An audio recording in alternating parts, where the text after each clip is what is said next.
සාමාන්‍ය පෙළ විභාගයෙන් දිවයිනේ දෙවන ස්ථානය ලබාගත්ත අපේ යාළුවා කියලයි. ඉතින් දැන් මේ ආරංචිය එකපාරටම දැනගත්තම මොන වගේ හැඟීමක් එන්න ඇතිද කියලා යාළුවන්ටත් ප්‍රශ්නයක් ඇති.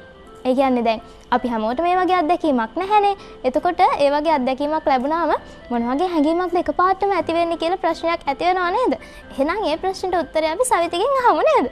ඇත්තටම පළවෙනි වතාවට ඒක මට කෝල් කරලා කිව්වේ ඒ කියනකොට මම කොහොමදවත් විශ්වාස කළේ නෑ මේක ඇත්තක් කියලා. මම කිව්වා ඒක බොරුවක් වෙන්නේ නැති කවුරු හරි කරපු විහිළුවක් වෙන්නේ නැති කියලා.